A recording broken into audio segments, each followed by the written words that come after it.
Reka tubifurize ibihe byiza mwebwe mwese mukomeje gukurikira Deep Secret TV. Amahoro y'Imana akomeza abane namwe kandi ibyo murimo byose Imana ibiho umugisha.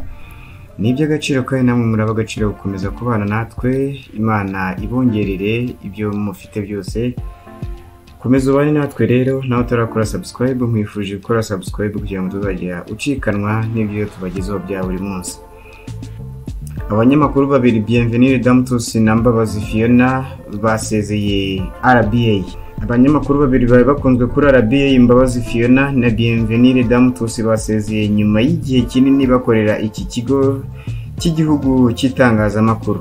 Kuwa mbere tariki ya mbere Ugushyingo 2021 mu masaha y'umugoroba nibwo Fiona Mbabazi yanditse kuri konti ye ya Twitter avuga ko yashyize akadomo ku rugendo rwe rw'itangazamakuru yaramazemo igihe kinini yaramazemo mu kigo cy'igihugu cy'itangazamakuru RBA. Uyu munyamakuru yavuze ko imyaka 11 ishize ari mu itangazamakuru kandi ko ari urugendo rw'urwibutso. Avuga ko igihe kigeze ngo afate ikiruhuko avumbure n'ibindi bishya.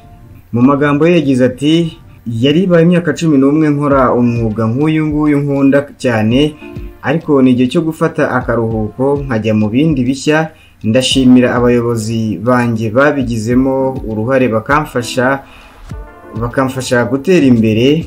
Ndashimira nabo twakoranye batumye mba ubundi we ubu ngubu, n'abagiye bankurikira badahwemye kunyereka ko turi kumwe, badahwemye kunyereka urukundo.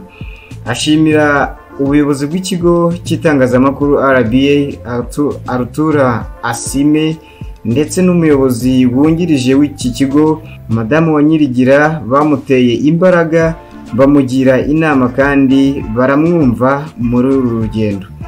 Uyu mugore yashimiye abanyamakuru bagenzi be bamufashije kuba uwo ari we uyu munsi. Ashimira abakurikiranaga ibiganiro n'amakuru yakoraga bamushyigikiraga mu rugendo rwose yaramaze kuri televiziyo y'u Rwanda.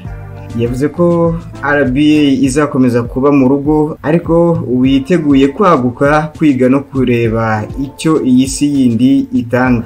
Mbabazi yasezeye muri RBA mu gihe hari amakuru yizewe ahamya ko na Bienvenue Damtus warumenyerewe mu kuvuga amakuru mu Kinyarwanda nawe yasezeye. Bose bivugwa ko babonye indi mirimo mu bindi bigo. Ngayo nguko rero abanyamakuru mwakundaga kuri radio na televiziyo Rwanda babaye basezeye uyu mwuga, basezeye ibitangazamakuru. Gusa ntago haramenyekana ibindi bagiyemo, ariko reka tubifurize ishye n'ihirwe mu byo bagiyemo byose. Imana ikomezeho umugisha. Namwe rero mukomeje gukurikira Deep Secret TV, reka tubabwire ngo amahoro y'Imana akomeza abane namwe kandi Imana ibaho umugisha. Ni by'agaciro gukomeza kubana namwe, turabakunda cyane. Imana ibane namwe.